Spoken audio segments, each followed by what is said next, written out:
All right, let's kick off another deep dive. Today, we're headed to Aklakou, a small village in Togo, and our guide is a travel blog called Stunning Travel. They describe witnessing a voodoo ceremony firsthand. Oh, wow. I know, right? Voodoo doesn't always get the best portrayal, but it's a fascinating blend of ancestral worship, rituals, and trance states. We're about to step into a world where the spirit world is very much alive. It's interesting. The blogger isn't an expert on voodoo. They're experiencing this with fresh eyes. Right. That makes their perspective so much more captivating. Okay, picture this. You arrive in Aklakou, early afternoon. The sky is heavy with clouds, creating a mystical stillness. Then you hear it, the rhythmic pulse of drums in the distance. Oh, I get chills just thinking about it. Me too. The drums beckon you towards a secluded spot where the ceremony is about to begin. That sense of anticipation must be incredible. The overcast sky, the drums, like nature itself is setting the stage. Absolutely. It's almost theatrical. Then, as you enter the clearing, the ceremony starts. The blogger describes small fires being lit, each one representing the presence of ancestral spirits. I see. Such a simple act, but so symbolic. Fire often represents a bridge between the physical and spiritual realms. It's like inviting the ancestors to join the ceremony, to be present with the living. Such powerful imagery. And as the fires burn, the drumming intensifies, the energy builds. You can practically feel the connection to the spirit world growing stronger. Then the dancers appear. At first, their movements are controlled, deliberate, but as the rhythm takes over, everything changes. What happens? Well, the blogger says the dancers' movements become less about conscious control and more about surrender. Their bodies move as if guided by an unseen force. Wow. Their eyes glaze over. It's like they're transported to another realm entirely. This trance state is central to so many voodoo rituals, isn't it? It is. It sounds pretty unnerving to witness in person. I imagine a mix of awe, curiosity, maybe even a little fear. Yeah, I can see that. The blogger mentions that some people in this deep trance are gently guided away by others. Like they need protection in that vulnerable state. Exactly. It really underscores the intensity of the trance state in voodoo. This isn't just performance. It's a deeply personal spiritual experience. And it speaks to the level of trust and community within this practice. You're right. It's a powerful reminder that in voodoo, the line between the physical and spiritual is incredibly thin. This isn't just a belief system. It's woven into the fabric of their reality. That's fascinating. Yeah. Yeah, it really makes you question our Western worldview, doesn't it? It does. So the ceremony keeps going, even with some of the dancers in that separate space.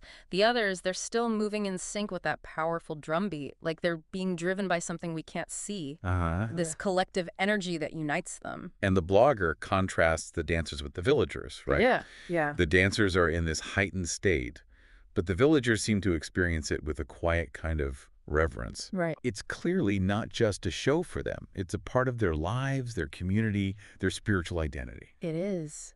The blogger talks about this sense of shared history, shared belief in the clearing. Yeah. Everyone there seems to get it. The language of the drums, the meaning of the fire, the power of the trance. It makes you realize this isn't just a once-a-year thing. It's a way of life. Exactly. It's woven into their everyday existence. And this is where we can dig a little deeper into voodoo's role in Togolese society. It's more than ceremonies. Yeah. It's about this deep connection to ancestors, the belief that those who came before still guide and influence the living. Okay. This ancestral reverence is key to understanding voodoo. So it's about lineage, this connection between past, present, and future. That's so different from how many of us in the West experience spirituality. It is. And it's tied to the land, to nature, too. Right. Voodoo recognizes the spiritual power in the natural world. It shapes their relationship with the environment, their ideas about health and healing, even their approach to community problems. It's fascinating, this holistic view. It makes you think about how much our own culture compartmentalizes things. It does. The blogger even says that in Aklakou, voodoo isn't something you just practice on Sundays. Yeah. It's a part of everything. There's no separation between the sacred and the secular. It's all connected. It makes you rethink how we typically view religion.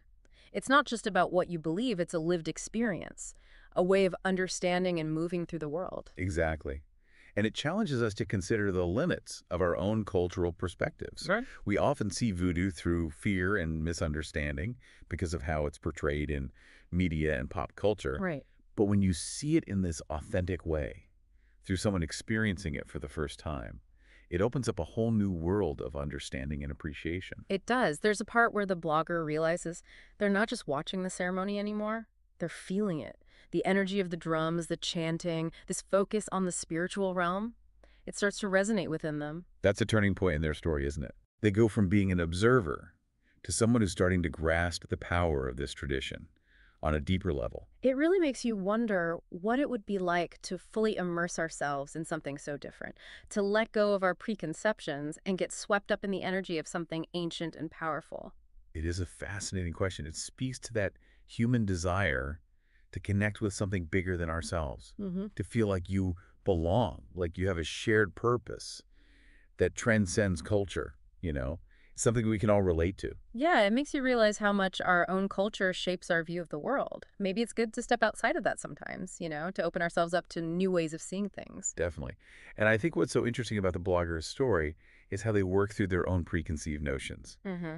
They admit they were apprehensive at first, even a little scared, but as the ceremony went on, that fear turned into curiosity, then a sense of awe, and even respect. Right. It shows that encountering the unfamiliar can change us, intellectually and emotionally. It makes for a much more engaging story than just a textbook description of voodoo. This is someone dealing with real emotions, real doubts.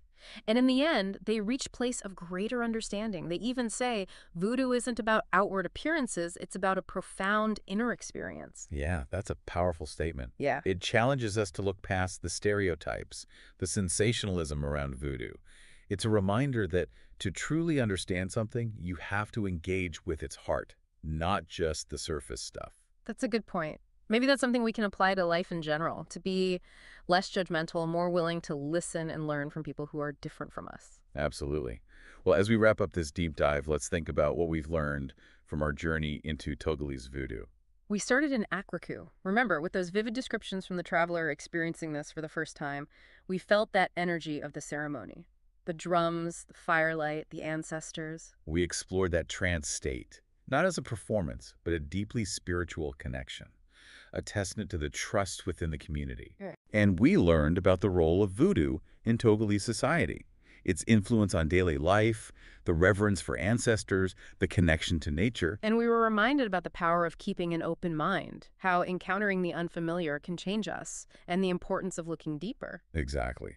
So after joining us on this exploration of spirituality and ancestral connection, I'm curious, would you be open to experiencing a voodoo ceremony firsthand? That's a great question. What could you learn about yourself, about the world around you, by stepping outside your comfort zone and into this realm where the spirit world is so present? It's definitely something to think about. And on that note, I think it's time to wrap up our deep dive. Thanks for joining us on this fascinating journey. Until next time, keep exploring, keep questioning, and keep diving deep.